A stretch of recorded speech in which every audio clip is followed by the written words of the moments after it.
മാതാവേ, ഞാൻ എന്നതാ ഇപ്പൊ ചെയ്യാൻ പോയി? ഒരു നിമിഷം മിക്കപ്പ വിളിക്കാൻ വൈകിയിരുന്നെങ്കിൽ. അവൻ മനസ്സിൽ പറഞ്ഞുകൊണ്ട് ഒരു ദീർഘശ്വാസം എടുത്തു. അപ്പോഴേക്കും അവന്റെ ഫോൺ വീണ്ടും ബെല്ലടിച്ചു. ഹലോ. ബാൽക്കണിയിൽ ചെന്ന് നിന്ന് അവൻ മിക്കിയപ്പോയോട് സംസാരിച്ചു. സുഖാണോ കുഞ്ഞു? എന്നൊക്കെ ഉണ്ട് അവിടെ വിശേഷങ്ങൾ? സുഖാണല്ലോ മിഖായൽ വർഗീസ്. പിന്നെ ഇവിടത്തെ വിശേഷങ്ങളൊക്കെ രണ്ടെണ്ണവും കൂടി കൃത്യമായി അവിടെ എത്തിച്ചു കാണുമല്ലോ. അവൻ പറഞ്ഞത് കേട്ട് മറുവശത്ത് നിന്നും ഒരു പൊട്ടിച്ചിരിയായിരുന്നു മറുപടി. ഇത്ര ചിരിക്കാനായി ഇവിടെ ഇപ്പൊ എന്നതാ ഉണ്ടായേ? അയാളുടെ ചിരി കേട്ട് അവൻ ചോദിച്ചു. അല്ല കുഞ്ഞു, നിന്റെ കളഞ്ഞുപോയ നിധി തിരികെ കിട്ടിയെന്നറിഞ്ഞു?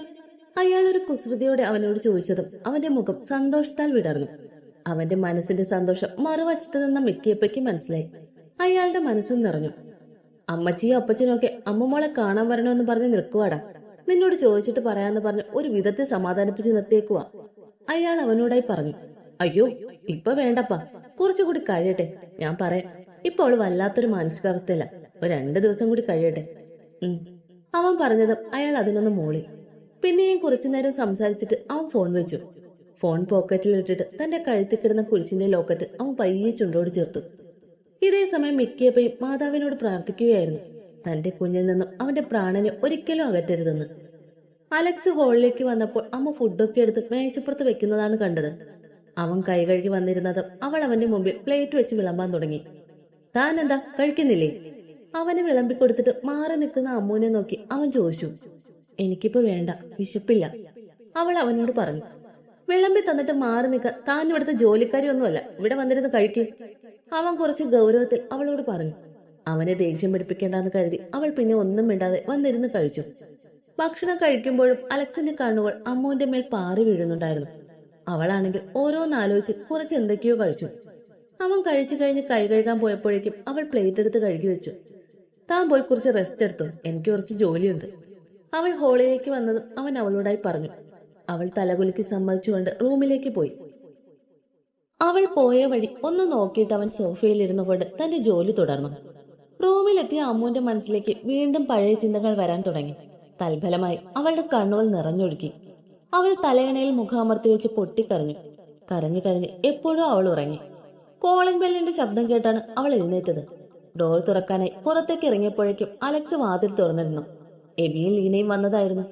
ലീനയുടെ അടുത്തേക്ക് നടക്കാനായി തുടങ്ങിയപ്പോഴാണ് അവർക്ക് പിറകിലായി വരുന്ന ആളെ അവളുടെ കണ്ണുകൾ ഉടക്കിയത്. അയാളെ കണ്ടതും അവൾ വെട്ടി വിറച്ചുപോയി. അവൾ ചുവരിലേക്ക് ചാരി നിന്നു. അവളുടെ കണ്ണിൽ നിന്നും കണ്ണുനീർ ഒഴുകി ഇറങ്ങുന്നുണ്ടായിരുന്നു. അകത്തേക്ക് കയറി വന്ന മാളു കുറച്ചു സമയം അമ്മൂനെ തന്നെ നോക്കി നിന്നു. എന്നിട്ട് അവളുടെ അടുത്തേക്ക് ചെന്ന് കൈ നീട്ടി അവളുടെ കരണത്തൊന്ന് കൊടുത്തു. എല്ലാവരും അന്തം വിട്ട് നോക്കി നിന്നു. അലക്സിന്റെ മുഖം വലിഞ്ഞു മുറുകി. എവിടെ പോയി ചത്തു കിടക്കുവായിരുന്നടി? എത്ര വട്ടം വിളിച്ചോന്നറിയോടി? സ്വിച്ച് ഓഫ് ചെയ്ത് വെക്കാനാണെങ്കിൽ എന്തിനാടി ഫോൺ കൊണ്ട് നടക്കുന്നേ? അവളുടെ തോളി പിടിച്ച് കുലുക്കിക്കൊണ്ട് മാളു അവളോട് ദേഷ്യത്തോടെ ചോദിച്ചു. അപ്പോഴേക്കും അമ്മ അവളെ കെട്ടിപ്പിടിച്ച് കരയാൻ തുടങ്ങി. അവളുടെ കരച്ചിലൊന്ന് അടങ്ങുന്നത് വരെ മാളു അവളുടെ പുറത്തു തട്ടി ആശ്വസിപ്പിച്ചു. എന്താടാ, എന്താ പറ്റിയേ? ഇന്നലെ അപ്പോട്ടനെ വിളിച്ചപ്പോ എന്തൊക്കെയോ പറഞ്ഞു. നീ ചതിച്ചെന്നോ ഞാനും കൂട്ടുനിന്നെന്നോ എന്നെ ഒരുപാട് വഴക്ക് പറഞ്ഞു. കാര്യം ചോദിച്ചിട്ട് പറയുന്നുമില്ല. ഇന്ന് അലീനയാണ് എന്നോട് വന്ന് പറഞ്ഞു നീ ഇവർക്കൊപ്പം ഉണ്ടെന്ന്. എന്താടാ, എന്താ ഉണ്ടായത്? മാളു അമ്മുവിനോട് ചോദിച്ചുകൊണ്ടിരുന്നു. അമ്മു അപ്പോൾ കരഞ്ഞുകൊണ്ടിരിക്കുകയായിരുന്നു. മാളവിക, ലീന വിളിക്കുന്നത് കേട്ട് മാളു തിരിഞ്ഞു നോക്കി. വാ, റൂമിൽ ചെന്ന് സംസാരിക്കാം, എല്ലാം പറയാം. അവരെ വിളിച്ചുകൊണ്ട് ലീന റൂമിലേക്ക് പോയി. ആ കൊച്ച് അമ്മുനെ തല്ലുന്ന കണ്ട് നിന്റെ മുഖമൊക്കെ വലിഞ്ഞു മുറുകുന്നത് കണ്ടല്ലോ. ഞാൻ കരുതിയത് നിന്റെ കൈ അതിന്റെ കവളിപ്പതിയുമെന്നാ. അവർ പോകുന്നത് നോക്കി നിൽക്കുന്ന അലക്സിന്റെ അടുത്തേക്ക് എബി ചെന്ന് പറഞ്ഞത് കേട്ട് അവനൊന്ന് ചിരിച്ചു. ആ കൊച്ചിന്റെ ടെൻഷൻ കൊണ്ടാ കണ്ട ഉടനെ ഒന്ന് പൊട്ടിച്ചത്. അതിന് നിനക്ക് ഇമ്മാതിരി ദേഷ്യമാണ്. ആ വിവേകിന്റെ എല്ലുകൾ ഓരോന്നും പെറുക്കിയെടുക്കാമല്ലോ, അവൻ അടുത്തേക്ക് ഇരുന്നു കൊണ്ട് പറഞ്ഞു. എന്റെ പെണ്ണിനെ വേദനിപ്പിക്കുന്നത് ആരാണെങ്കിലും അവർക്കുള്ളത് പലിശയും കൂട്ടുപലിശയും ചേർത്ത് ഞാൻ കൊടുക്കുന്നുണ്ട്. ആദ്യം അവളൊന്ന് ഓക്കെ ആവട്ടെ, എന്നിട്ട് അവളെ കൊണ്ട് തന്നെ എല്ലാത്തിനും ഞാൻ പകരം ചോദിച്ചിരിക്കും. പതുക്കെ അവന്റെ മുഖത്ത് പുഞ്ചിരി മാഞ്ഞു. അവിടെ ക്രൂരമായൊരു ഭാവം വിരിഞ്ഞു. ഇതേ സമയം റൂമിലെത്തിയ ലീന മാളുവിനോട് വിവേകിൽ നിന്നുണ്ടായ ചതിയും വീട്ടുകാർ തള്ളിപ്പറഞ്ഞതും എല്ലാം പറഞ്ഞു കൊടുക്കുകയായിരുന്നു. എല്ലാം കേട്ട് കഴിഞ്ഞതും മാളു സ്തംഭിച്ചിരുന്നു പോയി. വിവേകിൽ നിന്നുമുള്ള ചതി അവൾക്ക് ആദ്യം തന്നെ അറിയാമായിരുന്നെങ്കിലും അവന്റെ ഭാഗത്തുനിന്ന് ഇങ്ങനെ ഒരു നീചപ്രവൃത്തി ഉണ്ടാകുമെന്ന് അവൾ ഒട്ടും തന്നെ കരുതിയില്ല. അവൾ അമ്മുവിനെ ഒന്ന് നോക്കി. ബെഡിന്റെ ഹെഡ് റെസ്റ്റിലേക്ക് ചാരി കണ്ണുകൾ അടച്ചിരിക്കുവായിരുന്നു അമ്മു. അവളുടെ കവളിലൂടെ കണ്ണുനീർ ഒഴുകി ഇറങ്ങുന്നുണ്ടായിരുന്നു. ചുണ്ടുകൾ കൂട്ടിപ്പിടിച്ച് വിതുമ്പലടക്കാൻ ശ്രമിക്കുന്നുണ്ട്. മാളുവിന് അവളുടെ അവസ്ഥ കണ്ട് സങ്കടവും ദേഷ്യവും വരുന്നുണ്ടായിരുന്നു. അവൾ അമ്മുവിന്റെ അടുത്തേക്ക് ചെന്ന് അവളുടെ കണ്ണുനീർ തുടച്ചുകൊണ്ട് അവളെ ചേർത്ത് പിടിച്ചു. വിഷമിക്കാതെടാ, അപ്പുവേട്ടനോട് എല്ലാം നമുക്ക് പറയാം. സത്യം അറിയുമ്പോ അപ്പുവേട്ടൻ എല്ലാം നോക്കിക്കോളും. അവന്റെ നിഷ്കളങ്കതയുടെ മുഖംമൂടി വലിച്ചു കീറണം. അവൾ ദേഷ്യത്തോടെ പറയുന്ന കേട്ട് അമ്മ പുച്ഛത്തോടെ ചിരിച്ചു. അപ്പോട്ടെ എന്നെ കാണാൻ തുടങ്ങിയിട്ട് 21 വർഷമായി. ഞാൻ എന്തൊക്കെ ചെയ്യില്ല എന്ന് എന്നെക്കാൾ നന്നായി അറിയാവുന്ന മനുഷ്യൻ അയാളാണ് കണ്ണി കണ്ടത് വിശ്വസിച്ച് ഒരു നിമിഷം കൊണ്ട് എന്റെ പിഴച്ചവളെന്ന് വിളിച്ചത്. മരണം വരെ ആ വാക്കുകൾ എന്റെ മനസ്സിൽ നിന്ന് മായില്ലടാ. ഒരിക്കലും ഞാൻ മറക്കില്ല. ഇനി അവരിലേക്ക് ഒരു തിരിച്ചുപോക്കും എനിക്കില്ല. പിന്നെ സത്യങ്ങളെല്ലാം അറിയിക്കുന്നത്. ഇനി എനിക്കതിന്റെ ആവശ്യമില്ല. ഇനി ഒന്നും ആരെയും ബോധ്യപ്പെടുത്തുകയും വേണ്ട.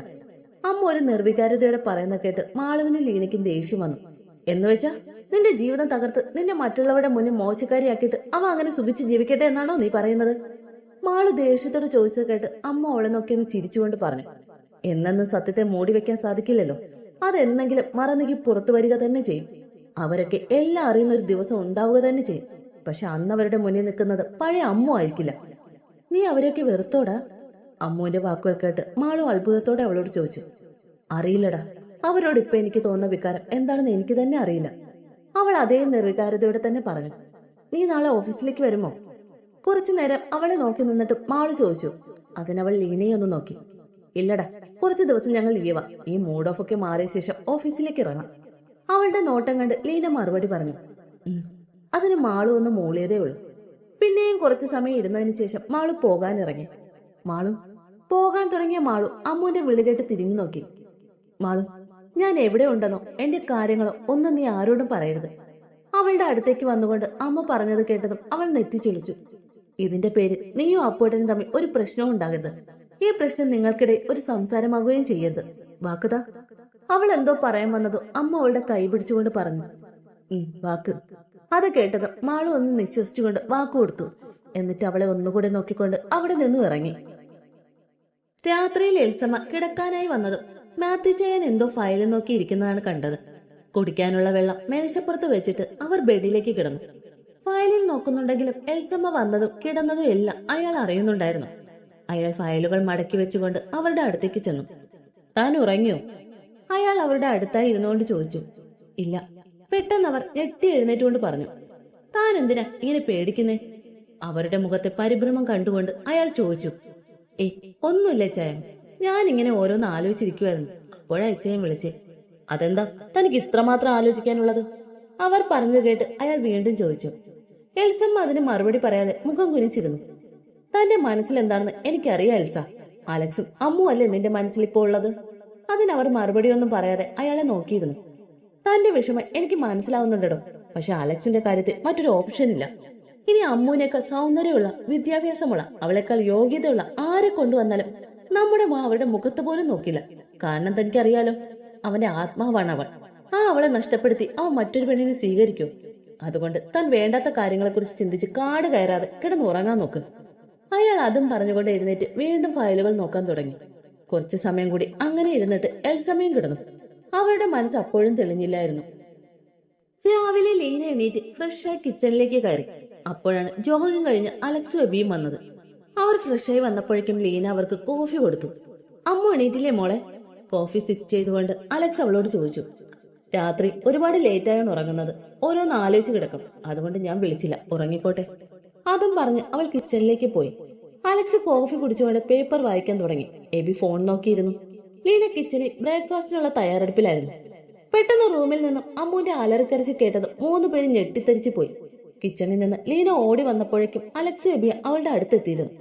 3 പേരും കൂടി റൂമിലേക്ക് ചെല്ലുമ്പോൾ കണ്ട കാഴ്ചയിൽ അവർ തറഞ്ഞു നിന്നുപോയി. ബെഡ്റൂമിലെ ഒരു കോർണറിൽ മുട്ടുകാലിൽ മുഖം ഒളിപ്പിച്ചിരുന്ന് കൈകൾ കൊണ്ട് തലമുടി വലിച്ചു പിടിച്ച് അലറിക്കരയുന്ന അമ്മുവിനെയാണ് കണ്ടത്. അവളുടെ ആ അവസ്ഥയെ എന്ത് ചെയ്യണമെന്നറിയാതെ 3 പേരും പകച്ചു നിന്നുപോയി. ആദ്യത്തെ പകപ്പ് മാറിയതും ലീന ഓടിപ്പോയി അവളെ കെട്ടിപ്പിടിച്ചു. ഇതുവരെ അവൾ അനുഭവിച്ച മാനസിക സംഘർഷങ്ങളാണ് അവളുടെ ഇപ്പോഴത്തെ അവസ്ഥയ്ക്ക് കാരണമെന്ന് പറയാതെ തന്നെ ആ 3 പേർക്കും മനസ്സിലായിരുന്നു. ലീന അവളെ ഇറുകെ പുണർന്നുകൊണ്ട് ആശ്വസിപ്പിച്ചു. അവളുടെ കണ്ണുകളും നിറഞ്ഞിരുന്നു. എബി നോക്കുമ്പോൾ അലക്സ് പുറത്തെ ചുവരിൽ ചാരി കണ്ണുകൾ അടച്ചു നിൽക്കുകയായിരുന്നു. അവന്റെ കണ്ണുകളിൽ നിന്ന് നീർത്തുള്ളികൾ ഒഴുകി ഇറങ്ങുന്നുണ്ടായിരുന്നു. എബി ചെന്ന് അവന്റെ തോളിൽ കൈ വെച്ചതും അവൻ ഞെട്ടിക്കൊണ്ട് അവനെ നോക്കി. എന്നതാടാ ഇത്? നീ ഇങ്ങനെ തളർന്നു പോകരുത് അലക്സേ. എബി അവന്റെ തോളിൽ തട്ടിക്കൊണ്ട് പറഞ്ഞു. പറ്റുന്നില്ലടാ, ഇതിനു വേണ്ടിയായിരുന്നു ഞാൻ അവളെ വിട്ടുകളഞ്ഞത്. അവളുടെ ഈ അവസ്ഥയ്ക്ക് ഞാനും കാരണക്കാരനല്ലേടാ.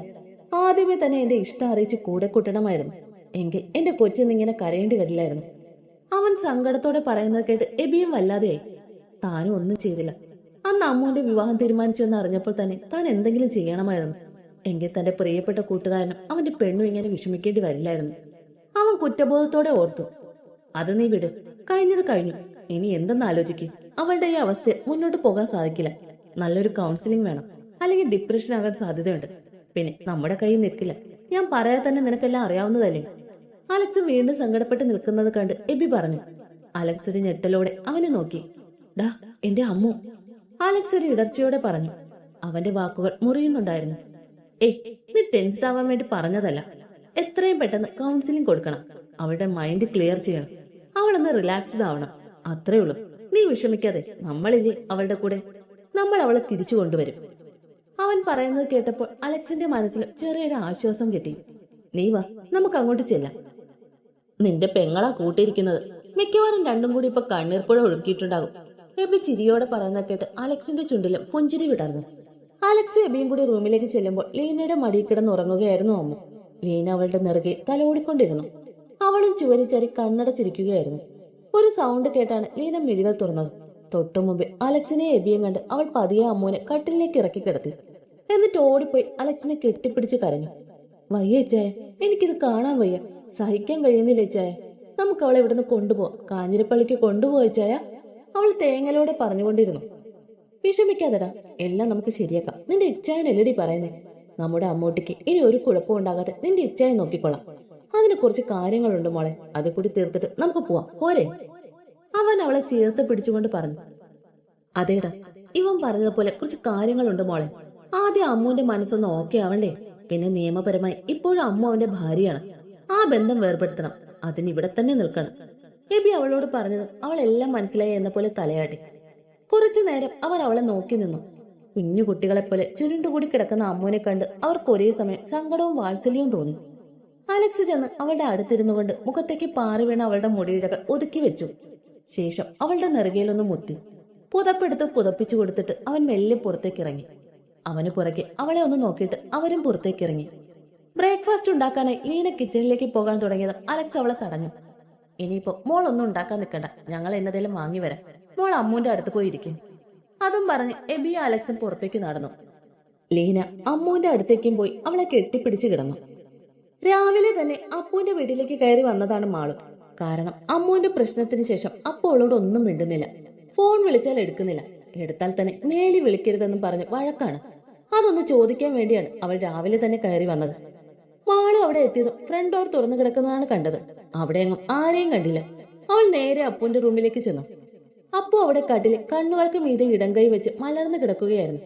അവൾ അകത്തേക്ക് കയറി അവന്റെ കൈകൾക്ക് മീതെ അവളുടെ കരം വെച്ചു. കൈയിൽ ആരോ സ്പർശിച്ചതറിഞ്ഞ് അവൻ കണ്ണു തുറന്നു നോക്കി. പെട്ടെന്ന് മുന്നിൽ മാളുവിനെ കണ്ടതും അവനൊന്ന് പകച്ചു. നീ എന്താ ഇവിടെ? അവൻ ചാടി എഴുന്നേറ്റ് അവളോട് ചോദിച്ചു. അപ്പോഴെന്റെ ഫോൺ എവിടെ?